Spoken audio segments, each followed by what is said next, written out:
ಅವರೆಲ್ಲ ಪಾಲಿಕೆ ಸಿಬ್ಬಂದಿಯಂತೆ ನಗರದ ಸ್ವಚ್ಛತೆಗೆ ಶ್ರಮಿಸುವವರು. ಪ್ಲಾಸ್ಟಿಕ್ ಸೇರಿದಂತೆ ಇತರೆ ಹಾನಿಕಾರಕ ವಸ್ತುಗಳು ಭೂಮಿಯ ಒಡಲು ಸೇರದಂತೆ ನೋಡಿಕೊಳ್ಳುವ ಇವರು ಈಗ ಕಸ ವಿಲೇವಾರಿ ಮಾಡಿ ಉದ್ಯಮಿಗಳಾಗಿದ್ದಾರೆ. ಅಷ್ಟಕ್ಕೂ ಯಾರವರು ಅಂತೀರಾ? ಈ ಸ್ಟೋರಿ ನೋಡಿ. ಚಿಂದಿ ಆಯುವವರ ಸಬಲೀಕರಣಕ್ಕೆ ಸ್ಥಾಪನೆಯಾಯಿತು ಹಸಿರು ದಳ. ದಾವಣಗೆರೆ ನಗರದಲ್ಲಿ 1053 ಚಿಂದಿ ಆಯುವವರು ಪತ್ತೆ. ಪಾಲಿಕೆ ವ್ಯಾಪ್ತಿಯಲ್ಲಿ 6 ಕಡೆ ಒಣತ್ಯಾಜ್ಯ ಸಂಗ್ರಹ ಕೇಂದ್ರ ನಿರ್ಮಾಣ.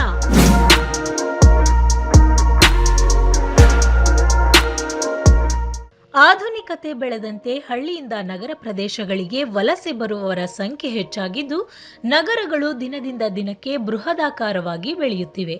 ಅದೇ ರೀತಿ ಕಸದ ರಾಶಿ ಕೂಡ ಹೆಚ್ಚಾಗುತ್ತಿದೆ. ಮಹಾನಗರ ಪಾಲಿಕೆಯವರು ಕೂಡ ದಾವಣಗೆರೆ ನಗರವನ್ನ ಸ್ವಚ್ಛವಾಗಿಡಲು ಶ್ರಮಿಸುವಂತೆ ಇತ್ತ ಹಸಿರು ದಳ ಕೂಡ ಶ್ರಮಿಸುತ್ತಿದೆ. ನಗರದ ಬೀದಿ ಬೀದಿ ಅಲೆದಾಡಿ ಚಿಂದಿ ಆಯ್ದು 1053 ಜನರು ತಮ್ಮ ಬದುಕನ್ನ ಕಟ್ಟಿಕೊಂಡಿದ್ದಾರೆ. ಹಸಿರು ದಳ ಮತ್ತು ಮಹಾನಗರ ಪಾಲಿಕೆ ಸಹಯೋಗದಲ್ಲಿ ನಗರದ 6 ಕಡೆಯಲ್ಲಿ ಒಣತ್ಯಾಜ್ಯ ಸಂಗ್ರಹ ಕೇಂದ್ರ ನಿರ್ಮಿಸಿ ಅವರ ಜೀವನಕ್ಕೆ ಒಂದು ದಾರಿ ಮಾಡಿಕೊಟ್ಟಿದ್ದಾರೆ. ಸುಮಾರು 5 ವರ್ಷದಿಂದ ಹಸಿರು ದಳ ದಾವಣಗೆರೆ ಜಿಲ್ಲೆಯಲ್ಲಿ ಕೆಲಸ ಮಾಡ್ತಾ ಇದೆ. ಮೇನ್ ಬಂದ್ಬಿಟ್ಟು ನಾವು ಏನು ತ್ಯಾಜ್ಯದೊಟ್ಟಿಗೆ ಕೆಲಸ ಮಾಡ್ತಿದ್ದಾರಲ್ಲ ಅಂಥ ಒಂದು ಸಮುದಾಯದೊಟ್ಟಿಗೆ ನಾವು ಕೆಲಸ ಮಾಡ್ತಿದ್ದೀವಿ. ದಾವಣಗೆರೆಯಲ್ಲಿ ಸುಮಾರು ಒಂದು 1053 ಜನನ ನಾವು ಗುರುತಿಸಿದ್ದೀವಿ. ಗುರುಸಾದ್ಮೇಲೆ ನಾವು ಮಹಾನಗರ ಪಾಲಿಕೆ ಏನು ದಾವಣಗೆರೆ ಇದೆ ಅವರೊಟ್ಟಿಗೆ ನಾವು ಒಂದು ಅಡ್ವೊಕಸಿ ಅಂದರೆ ವಕಾಲತ್ ಮಾಡಿಬಿಟ್ಟು ಸುಮಾರು ಇಷ್ಟು ಜನ ಇದ್ದಾರೆ, ಅವ್ರಿಗೇನಾದರೂ ಒಣ ತ್ಯಾಜ್ಯ ಸಂಗ್ರಹಣಾ ಕೇಂದ್ರಗಳನ್ನು ನಾವು ಕೊಡೋಕ್ಕಾಗತ್ತೆ ಅಂತ ಕೇಳಿದಾಗ ಮಹಾನಗರ ಪಾಲಿಕೆಯಿಂದ ದಾವಣಗೆರೆಯಲ್ಲಿ 5 ಒಣ ತ್ಯಾಜ್ಯ ಸಂಗ್ರಹಣಾ ಕೇಂದ್ರಗಳನ್ನು ನಾವು ನಡೆಸ್ತಾ ಇದ್ದೀವಿ. ಅದನ್ನು ತ್ಯಾಜ್ಯ ಆಯುವರೇ ರನ್ ಮಾಡ್ತಾ ಇದ್ದಾರೆ. 6 ಒಣ ತ್ಯಾಜ್ಯ ಸಂಗ್ರಹಣಾ ಕೇಂದ್ರಗಳನ್ನು ತ್ಯಾಜ್ಯ ಆಯುವರೇ ರನ್ ಮಾಡ್ತಾ ಇದ್ದಾರೆ.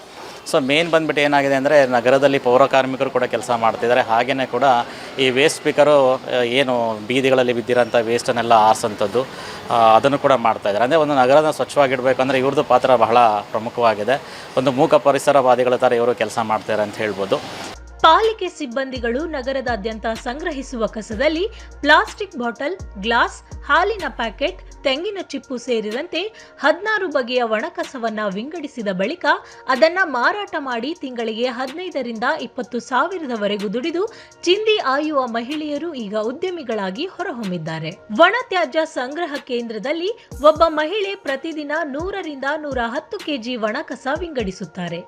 6 ಕೇಂದ್ರಗಳು ಪ್ರತಿ ತಿಂಗಳು 8 ರಿಂದ 10 ಟನ್ ಒಣತ್ಯಾಜ್ಯ ವಿಲೇವಾರಿ ಮಾಡುತ್ತಾರೆ. ಕಳೆದ 9 ತಿಂಗಳಲ್ಲಿ 3.5 ಲಕ್ಷ ಹಾಲಿನ ಪ್ಯಾಕೆಟ್ಗಳು ಮಣ್ಣಿಗೆ ಸೇರದಂತೆ ತಡೆದಿದ್ದಾರೆ.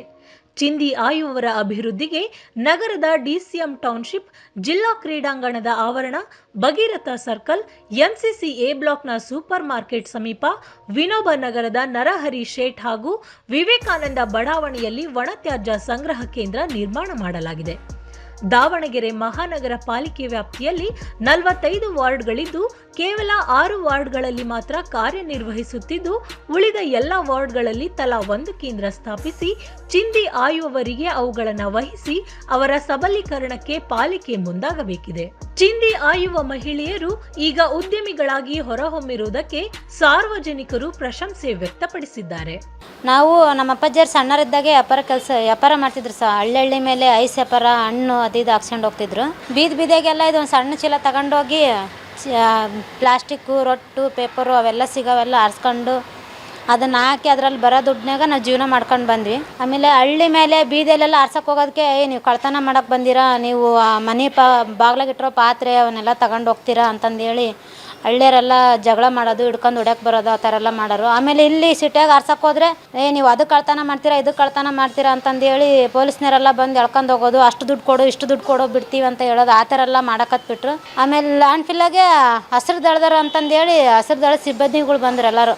ಅಮ್ಮ ನಿಮಗೆ ಈ ಥರ DWCC ಕೊಡ್ತೀವಿ, ಅಲ್ಲಿ ಮನೆಗೆಲ್ಲ ಕಸ ಹಾಕ್ಸ್ಕೊಂಡು ಸರ್ಟಿಫಿಕೇಷನ್ ಮಾಡ್ಕೊಂಡು ನೀವು ನಿಮ್ಮ ಜೀವನ ಅಭಿವೃದ್ಧಿಗೊಳಿಸ್ಕೊಬದ್ದಮ್ಮ, ಹಿಂಗೆಲ್ಲ ಗಲೀಜಲ್ಲೆಲ್ಲ ಮಾಡಬಾರ್ದು, ಮಾರ್ಕ್ಸ್ ಇಲ್ಲ. ನಾವು ಫಸ್ಟಿಗೆ ಬರಲಿಲ್ಲ, ಆಮೇಲೆ ಅವ್ರು ನಮಗೆ ಫೋರ್ಸ್ ಮಾಡಿದ್ರು, ಒಂದು 4 ಸತಿ ಬಂದು ಮಾಡ್ರಮ್ಮ ಚೆನ್ನಾಗಾಗ್ತದೆ ನಿಮ್ಮ ಜೀವನ ಅಂತ.